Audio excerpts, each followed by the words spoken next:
2023년도에 뭐를 나눌까 고민하다가 이게 얇은 책이어서 이 책을 나누기로 했고요. 제가 가지고 있는 책이 요건데 두께 요거 보급형이거든요. 이거밖에 안 돼요. 총 31편으로 구성되어 있는데 이 책을 이렇게 나누려고 합니다. 그래서 제가 좀 소개를 좀 해볼게요. 그래서 개요를 보시면 2004년도에는 이 스크루테이프의 편지를 교재로 해서 총 31편의 편지로 이루어져 있습니다. 사실 한 편이 있는데 한 10분도 안 걸리는 것 같아요. 그래서 한 편씩 매주 살펴볼 예정이고요. 책을 소장하신 분은 미리 한 편씩 읽어오시면 좋은데 교회에서도 종종 이렇게 책 가지고 모임을 하다 보면 구독이 안 읽어오신 분들이 있어서 저는 항상 이렇게 읽어오신 분과 안 읽어오신 분을 다 고려해서 진행을 하는 편입니다. 그런데 그렇게 진행을 하도록 하겠습니다. 네. 그러면 좀 책에 대해서 소개를 해볼게요. 네, 너무 우리가 잘 아는 C.S. 루이스, 네, 클레이브 스테이플스 풀네임인데요. 이게 C.S. 루이스가 1942년도에 출판한 책으로서 이 책이 원래 그 세계 2차 대전 중에 나온 책이에요. 이 당시에 영국이 2차 대전에 참가 중이었는데 영국 국교가 성공하잖아요. 이제 성공해서 혼란스러운 국민들에게 도움을 주기 위해서 루이스에게 요청을 합니다. 가디언지라고 해서 우리가 아는 그 가디언지가 아닌 그 당시에 이렇게 출간된 그 잡지였는데 거기에 글을 기고해 달라고 요청을 했고 이제 루이스가 무려 31번 매주 한 편씩 글을 기고했고 그거를 모아낸 책이 바로 이 스크루테이프의 편지입니다. 그리고 원래 C.S. 루이스에 대해서 간단하게 말씀을 드리면 엄마가 아일랜드 목사 딸이에요. 그래서 신앙을 가지고 있었지만 어렸을 때 9살 때인가 엄마가 암으로 돌아가십니다. 그리고 신앙을 버립니다. 자기 엄마를 살려주지 않은 하나님에 대한 회의가 있었던 거죠. 그리고 나중에 이제 그 대안학교나 이런 학교에 적응을 또 못합니다. 그래서 이제 아버지가 아는 가정교사를 이렇게 집으로 이렇게 들이는데 그 가정교사가 이제 아마 커크 패트릭이라고 해서 그 커크라는 이름이 이제 그 나니안 덱의 첫 번째 책인 마법사의 조카에도 보면 등장을 하죠. 커크라고 나오거든요. 그래서 그런 게 다 이제 반영이 됩니다. 그 가정교사에게 무신론적인 영향을 받지만 여전히 이렇게 어린 시절 갖고 있었던 그 신화에 대한 영향으로 하나님에 대한 신앙을 버렸지만 어떤 초자연적인 세계에 대한 열망을 가지고 있었습니다. 그리고 뭐 너무 잘 아는 유명한 얘기죠. 반지의 제왕의 저자인 이 톨킨하고의 만남, 잉클링즈라는 모임에서 이 톨킨하고 그다음에 휴고 다니슨이라는 사람들과의 어떤 만남을 통해서 회심을 하게 돼요. 이때가 1931년도입니다. 근데 회심하게 된 과정이 재미있는데 무신론자로 돌아섰다가 처음에는 바로 기독교인이 되는 게 아니라 유신론자가 돼요. 근데 학자들은 범신론이라고 얘기하지만 그렇게 하다가 나중에 이제 잉클린즈 모임을 통해서 기독교인이 됩니다. 근데 여담을 말씀드리면 톨킨은 카톨릭이에요. 그래서 톨킨이 카톨릭으로 오라고 하는데 루이스는 거부하고 영국 국교에 성공에 남아 있습니다. 자, 그리고 3번에 보면 루이스는 실제로 1차 세계대전에 참전한 경험이 있어요. 근데 다쳐서인가 이렇게 의가사제대 형식으로 제대를 합니다. 그의 이런 경험이 2차 세계대전 중에 혼란에 빠진 국민들을 바라보는 다른 관점을 줬고 이 책에도 보면 좀 그런 내용들이 담겨 있습니다. 그리고 난해한대기 두 번째 책 사자마녀 옷장에 보면 첫 번째 영화 장면 혹시 보신 분 기억나시나요? 그 영화에서 전쟁 공습 장면이 나오잖아요. 아니 그런 세계 1차 대전, 2차 대전 배경을 가지고 있습니다. 그리고 이 책은 우리가 너무나도 잘 아는 유명한 책인 순전한 기독교보다 앞선 책이고 난해의 언덕이보다도 앞선 책입니다. 그리고 또 재미있는 스토리인데 그의 유명세를 감안하면 얼마나 많은 인세와 원고료를 벌 수 있었겠습니까? 근데 루이스는 이 책의 회당 원고료를 당시 고아와 과부들에게 기부해 주도록 요청을 했고 그리고 다른 책들도 대부분 익명으로 기부했다고 해요. 아마 마음 먹고 돈을 벌려고 하셨다면 지금 루이스의 책들은 그 인세만 받아도 아마 거부가 될 텐데 그 모든 인세를 그냥 다 기부를 해버립니다. 그래서 오히려 이 C.S. 루이스가 유명한 작가가 된 이후에 더 가난하게 살았대요. 그래서 죽기 전에는 많이 궁핍한 상태였다고 합니다. 그러니까 그거를 감안한다면 이 책이 어떤 돈과 인기나 어떤 인세에 매이지 않고 썼다라는 거 그러면 좀 더 다르게 와닿는 것 같습니다. 그렇게 과연 할 수 있을까라고 생각을 해보면 참 다른 사람이었구나라는 또 생각이 듭니다. 그리고 이 책은 이제 선임 악마인 스크루테이프가 자신의 조카이자 신참 악마인 워무드에게 어떻게 인간을 유혹하고 넘어지게 할 수 있을지 전략을 제안하는 어떤 편지 형식으로 되어 있는 책이에요. 그래서 인간을 환자라고 얘기합니다. 여기서 말하는 환자는 인간이고요. 하나님을 원수라고 합니다. 그리고 사탄을 지하의 우리 아버지라고 표현하는데 그런 대목이 재미있게 느껴져요. 근데 나중에 어떤 인터뷰에서 루이스가 자기가 사탄 입장에서 글을 쓴다는 것 자체가 굉장한 스트레스였다고 하더라고요. 그렇게 또 얘기를 하기도 합니다. 그래서 오늘은 책 들어가기 전에 서문 내용만 볼 텐데 9페이지밖에 안 돼요, 서문. 그래서 사실 읽어오지 않아도 큰 문제가 되지 않습니다. 그래서 서문 내용 중에서 살펴볼 두 가지가 첫 번째가 루이스가 그런 말을 해요. 우리 인간이 악마에 대해 빠질 수 있는 오류에 대해서 여기를 넘겨가면서 봐야겠네요. 두 가지 오류가 있는데 첫 번째는 악마의 존재를 믿지 않는 것. 이게 인간이 빠질 수 있는 첫 번째 오류고 두 번째는 악마를 믿되 불건전한 관심을 지나치게 쏟는 것이라고 이야기합니다. 양극단을 주의하라고 얘기하고 그리고 두 번째는 이런 말을 해요. 이 편지를 읽는 여러분은 악마가 거짓말쟁이라는 점을 기억해야 된다라는 점을 강조하는데 즉 이 책에 등장한 악마는 어떤 빌런 같은 뭐라 그럴까요? 뭐 스파이더맨에 나오는 빌런들 있잖아요. 힘을 가진 그런 빌런으로 등장을 하지 않고 그럼 어떻게 인간을 유혹하냐면 그런 힘을 쓰는 방식이 아니라 사실이 아닌 것을 사실처럼 속이는 그런 방식으로 속이기 때문에 그래서 우리는 사탄의 유혹을 쉽게 느끼지 못한다라고 전제를 합니다. 드러내놓고 공격하는 방식이 아니라 그런 거죠. 개구리 죽일 때 이렇게 던지지 않고 뜨거운 물에다가 서서히 온도 높여가서 죽이듯이 그런 방식으로 사탄이 우리를 위협하기에 우리가 더 인지하지 못한다. 이제 그런 식으로 이야기를 합니다. 자, 그래서 오늘은 이 서문에서 강조하는 특별히 첫 번째 악마에 대해 인류가 빠지기 쉬운 두 가지 오류 이 부분을 중심으로 천사와 사탄의 존재에 대해서 한번 정리를 해보려고 합니다. 그래서 강의 안에다 기술을 했습니다. 자, 첫 번째 들어가 볼게요. 자, 여러분은 천사와 사탄의 존재를 믿으시나요? 당연히 성경에 있다고 하니까 우리가 믿을 수밖에 없죠. 근데 이에 대한 우리의 반응은 크게 두 가지라고 앞에 얘기했는데 그 글을 루이스의 글을 그대로 한번 읽어보겠습니다. 그래서 메모박스에다가 그대로 적어놨거든요. 한번 같이 읽어볼게요. 시작. 악마에 대해 생각할 때 우리 인류가 빠지기 쉬운 두 가지 오류가 있습니다. 그 내용은 서로 정반대이지만 심각하게는 마찬가지인 오류들이지요. 하나는 악마의 존재를 믿지 않는 것입니다. 또 다른 하나는 악마를 믿되 불건전한 관심을 지나치게 많이 쏟는 것입니다. 악마들은 이 두 가지 오류를 똑같이 기뻐하며 유물론자와 마술사를 가리지 않고 열렬히 환영합니다.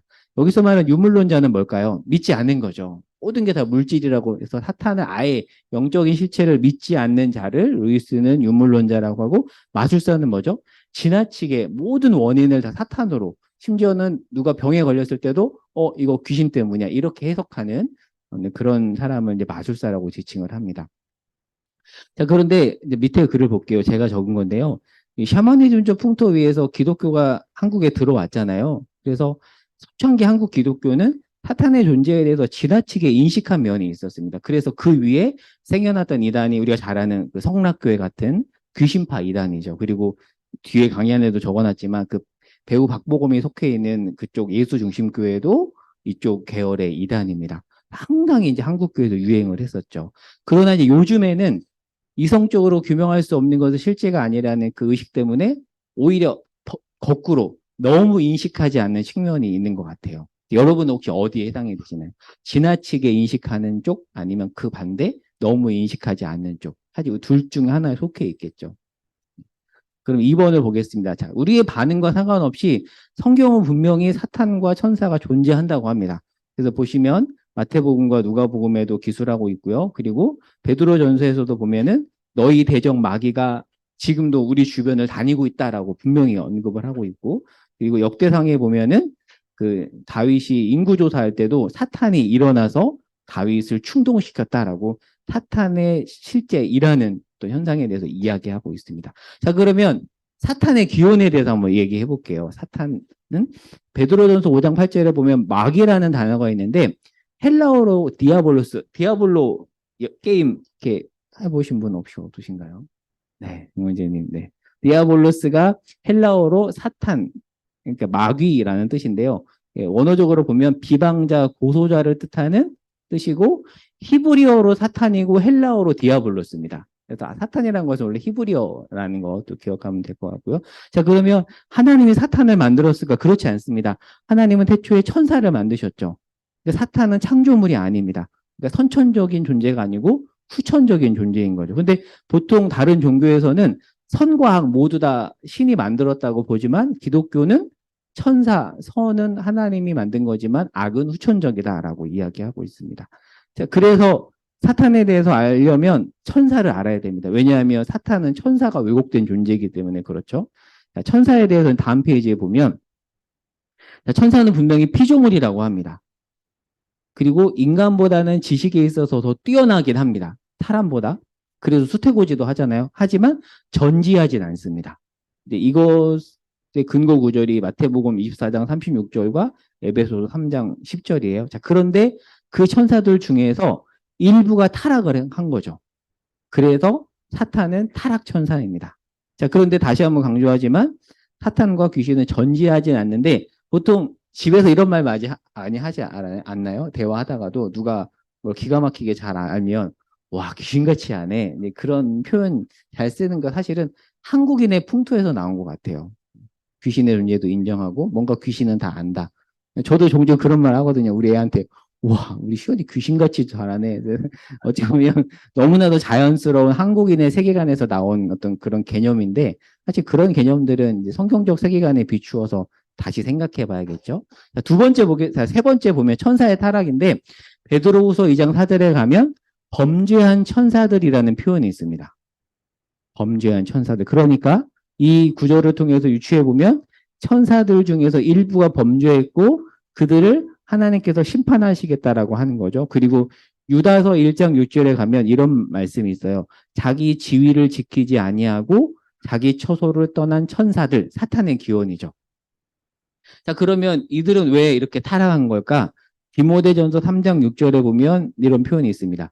교만이라고 합니다. 교만. 그러니까 여러 천사 중에서 일부 천사가 교만해서 타락했고 그들이 바로 사탄의 기원이라는 거죠. 그런데 마태복음 25장 41절에 가면 마귀와 그 사자들이라는 표현이 있습니다. 그래서 이 표현을 통해서 보면 사탄은 한 명이에요. 그러니까 천사 중에서도 가장 으뜸되는 존재 한 명인데 그 한 명인 사탄이 여러 졸개들을 데리고 타락했음을 알 수가 있습니다. 그래서 사탄은 여러 명이 아니라 한 명이고 한 명이라고 표현하기도 그렇지만 하나고 그가 일부 졸개들 같이 일부 천사들 중에서 졸개들을 데리고 같이 타락을 했기 때문에 천사는 단수이고 보통 이 천사가 데리고 갔던 졸개들을 성경에서는 귀신이라고 얘기합니다. 성경에서 말하는 귀신은 사탄의 졸개라는 거죠. 자, 그래서 4번에서 이제 루이스 벌코프의 조직신학에 나오는 마귀론에 대해서 정리해 보면 자, 첫 번째 사탄은 타락 전에 계급이 꽤 높은 천사로서 자기 밑에 일정한 수의 하급 천사를 거느리고 있었고 두 번째 그가 교만해서 타락했고 세 번째 타락 시에 졸개들을 대동했다. 이렇게 이제 정리해 볼 수 있습니다. 자, 그런데 이 천사와 사탄의 수와 계급에 대해서는 더는 성경이 언급하지 않습니다. 그런데 이제 우리가 알고 있는 개념들이 있죠. 뭐 천사 이름이 뭐더라, 사탄의 이름이 뭐더라. 사실 이런 것들은 그 기원이 성경이라기보다는 성경 외의 자료인 경우가 되게 많습니다. 그래서 내가 알고 있는 사탄에 대한 천사에 대한 개념이 성경에 근거한 건가 아닌가는 우리가 잘 유심히 봐야 되고요. 자, 그래서 귀신파 이단이 성락교회 김기동, 이 교회가 영등포 쪽에 있죠. 그리고 예수중심교회 이초석 들어보셨죠? 그 예수중심교회가 지금은 모르겠는데 고속터미널에 가면은 땅끝 예수전도단이라고 있어요. 그 예수중심교회에서 만든 선교단체인데 다 여기에 속해 있는 귀신파 이단이고 뿌리가 같습니다. 김규동파와 이초석파는 뿌리가 같습니다. 근데 뭐가 이단이냐면 모든 병과 문제의 원인을 귀신으로 보고 그래서 집회에서 예를 들어서 누가 아프다 그럼 나오라고 해서 그 사람 안에 있는 귀신과 이렇게 대화를 해요. 너 나와. 김규동 목사가 그렇게 하거든요. 그래서 쫓아내는 식으로. 그래서 귀신을 뭘로 보냐면 방금 말한 것처럼 타락한 천사의 졸개로 보지 않고 불신자의 사후경으로 봅니다. 이게 이제 귀신파 이단의 이론입니다. 그래서 김기동의 책에 보면 귀신이 불신자의 사후 존재라는 것은 저의 학설이며 이론이다라고 얘기하고요.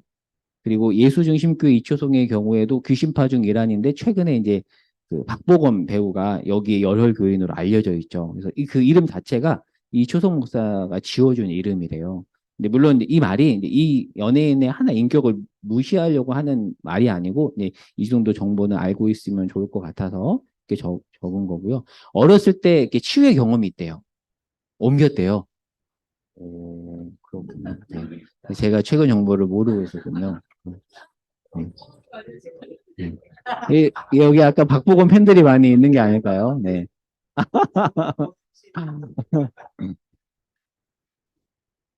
의외로 연예인들이 많아요. 그 이제 이것도 여담인데요.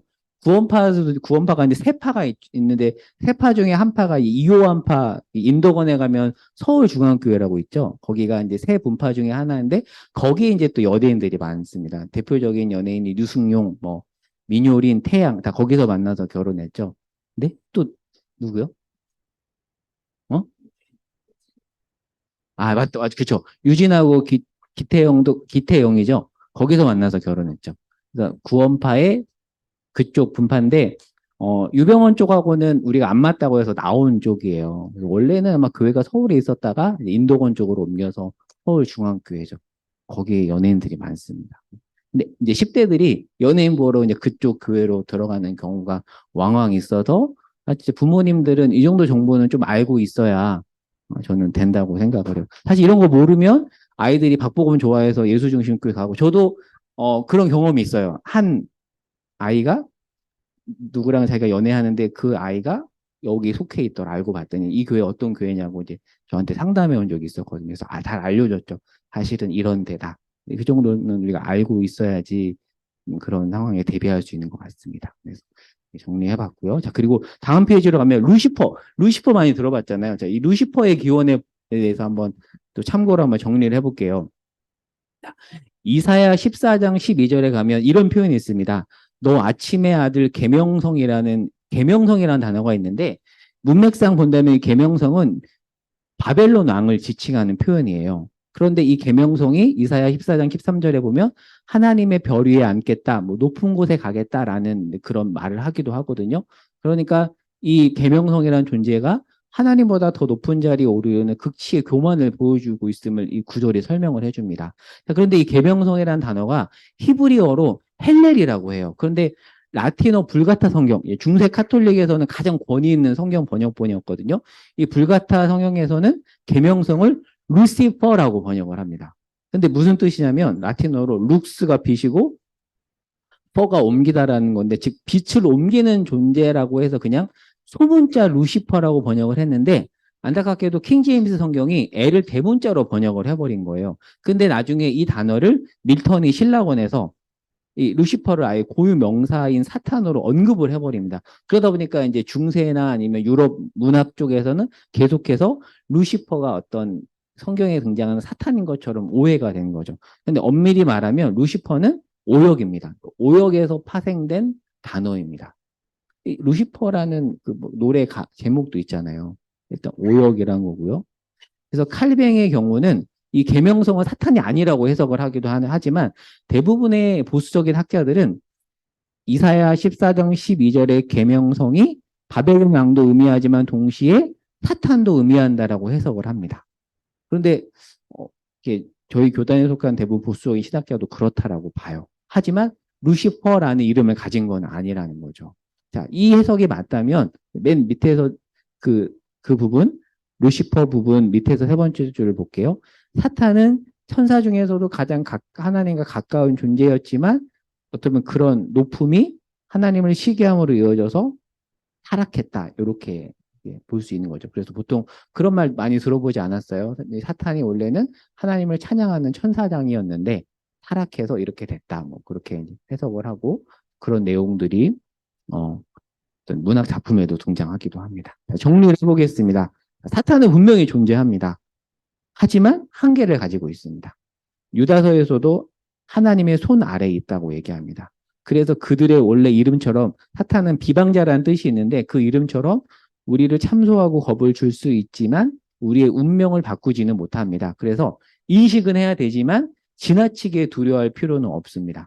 그러나 두려워할 필요가 없다고 해서 인식할 필요조차 없는 것은 아닙니다. 루이스 벌코프가 그렇게 얘기를 해요. 그는 초인적이지만 신적이진 않고 큰 능력을 가지고 있지만 전능하진 않고 거창한 그러나 제한된 규모의 영향력을 행사하고 있고 최종적으로는 무적행으로 던져줄 운명에 처해 있다라는 거죠. 자, 그러면 사탄이 우리를 유혹할 때 우리가 어떻게 해야 되는가? 루터가 말한 유명한 말이죠. 새들이 우리 머리 위로 지나가는 것을 막을 수는 없지만 그 새들이 우리 머리 위에 둥지를 트는 것을 막을 수 있다. 그러니까 사탄이 어디까지나 우리를 유혹할 수는 있지만 결국 그 유혹에 동조하는 것은 누구죠? 우리죠. 넘어지면 안 되죠. 네. 분명하게 존재한 사탄은 지금도 우리를 속이는데 그럼 어떻게 속이는가? 이제 그 내용을 이제 스크루테이프의 이제 책이 다 잘 담고 있습니다. 그래서 이게 오타인데 오타가 있네요. 맛보기로 일부 책 내용을 제가 옮겨와 봤습니다. 그래서 마지막 페이지로 가보겠습니다. 진짜 뭐 참 좋은 통찰들이 많은데요. 그중에 이제 전쟁에 대해서 특별히 이 시기가 전쟁이 벌어지고 있는 시기였잖아요. 한번 읽어보겠습니다. 네모박스에 있는 첫 번째 글을 읽어보겠습니다. 유럽 대륙에서 벌어지고 있는 이 전쟁을 어떻게 즐길까 생각할 게 아니라 어떻게 이용할까를 궁리해 보자꾸나. 그러니까 지금 삼촌 악마가 조카 악마, 신참 악마한테 유혹하는 편지 글이에요. 전쟁 그 자체에는 우리에게 결코 유리할 것 없는 경향들이 포함되어 있으니 말이야. 물론 상당한 분량의 잔혹성과 음탕함을 기대할 수는 있다. 하지만 주의하지 않으면 오히려 이런 재난을 통해 수천 명의 인간들이 원수에게 돌아서는 꼴을 보게 될 수도 있고 혹 그런 지경까지는 이르지 않더라도 이때껏 자기 자신에게만 관심을 두던 수만 명의 인간들이 자아보다 고귀하다고 믿는 가치와 명분에 눈길을 돌릴 수도 있지. 전쟁통에 얼마나 바람직하지 못한 죽음들이 속출하는지도 한번 생각해 보거라. 그러니까 사탄의 입장에서 보면 전쟁 때문에 오히려 하나님을 찾고 사람이 돌이키는 거를 보게 되면서 더 조심해야 된다. 전쟁은 우리에게 기회가 아니라 오히려 위기이다. 지금 그렇게 얘기하는 거죠. 마지막 문장이 참 명언입니다. 전쟁통에도 자기가 영원히 살 수 있으리라고 믿을 인간이 한 놈인들 있겠느냐. 얘기합니다. 마지막 또 하나 볼게요. 원수가 인간 영혼 하나를 제 것으로 확보하기 위해 꼭대기보다 골짜기에 더 의존한다는 걸 알면 아마 좀 놀랄 게다. 원수가 특히 아끼는 인간들은 그 누구보다 길고도 깊은 골짜기를 통과해야 했다. 인간은 꼭대기에 있을 때보다 이렇게 골짜기에 처박혀 있을 때 오히려 그 작자가 원하는 종류의 피조물로 자라가는 게야. 와, 참 많은 통찰을 주죠. 네, 그렇습니다. 그래서 루이스는 이 책을 통해서 어떻게 사탄이 우리를 속일 때 초반에 얘기했던 것처럼 어떤 영화의 히어로물에 등장하는 어떤 빌런처럼 힘을 가지고 사람을 위협하거나 그렇게 우리를 유혹하는 것이 아니라 이런 방식으로 천천히 광명을 가장한 천사의 방식으로 그렇게 우리를 넘어뜨리고 있고 지금도 사실은 그렇다라고 이야기합니다. 그래서 고린도후서에서도 이렇게 말하죠. 이것이 이상한 일이 아니라 사단도 자기를 광명의 천사로 가장하나니. 루이스의 통찰에 따르면 사탄의 공격 방식은 다음과 같습니다. 평탄할 때 오히려 하나님을 바라보지 못하게 하여 결국 하나님을 떠나도록 하는 그런 방식으로 지금도 어떻게 보면 지금 우리 삶의 현장에서도 그렇게 여전히 우리에게 영향을 주고 있다라는 거죠. 그래서 오늘 이렇게 서문의 내용을 이렇게 간단하게 살펴봤고요. 그래서 이제 다음 주에 본격적으로 이제 1편을 살펴볼 예정입니다. 오늘은 서문을 받고 1편 정말 얼마 되지 않아요. 제가 보고판을 갖고 있는데 하나, 둘, 셋, 넷, 7페이지밖에 안 됩니다. 제가 참 이렇게 친절하게 적어놨는데요. 양장본이 13,000원이고요.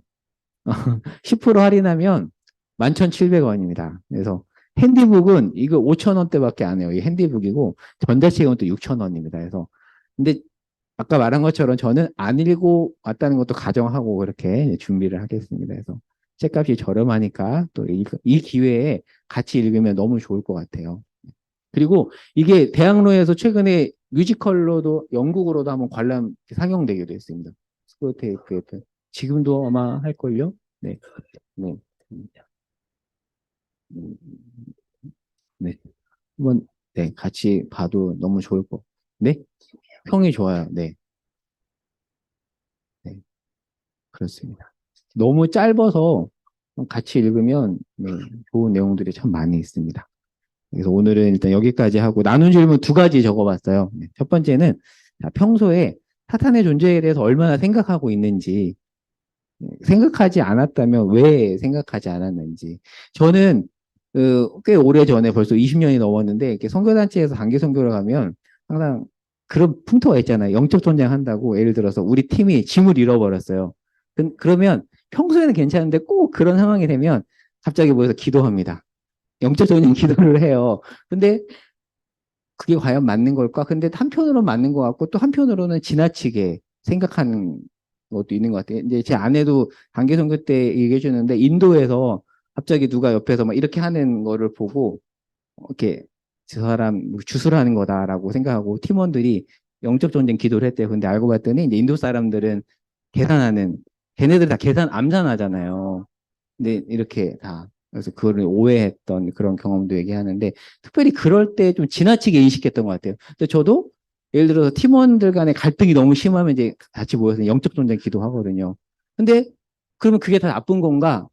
그것도 아니잖아요. 일부 맞는데 또 그렇다고 해서 아예 인식하지 않는 것도 문제인 것 같고 난 그런 것들을 생각하면서 평소에 얼마나 우리가 인식하며 살아가는지 왜냐하면 지금도 우리를 대적하기 위해서 넘어뜨리기 위해서 우리 가운데 있는데 우리는 어떻게 반응하고 있는지 한번 생각해 보면서 나누면 좋을 것 같고요. 자, 그리고 두 번째는 자, 루이스가 전쟁과 골짜기는 사탄이 가장 무서워하는 도구라는 식으로 얘기를 하죠.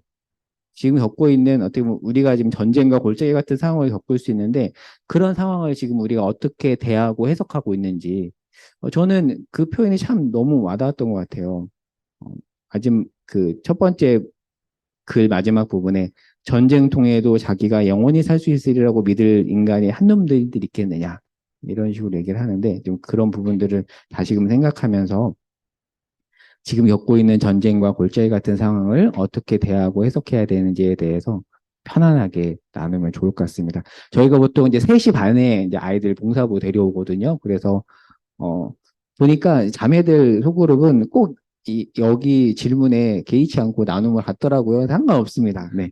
정말 상관없습니다. 그래서 저희가 작년에 여러 소그룹 방식을 생각했었는데 보니까 이렇게 남녀 나눴을 때 제일 활발하고 좋더라고요. 그래서 이렇게 오늘 정화 형제님 못 들어왔으니까 이렇게 나눠서 이렇게 남녀 나눠서 소그룹을 가질 텐데 보니까 오늘은 여자가 대세네요. 남자가 몇 명 되지 않아서 어, 셋, 넷, 다섯. 남자가 이쪽 방으로 들어가 버릴까요? 네.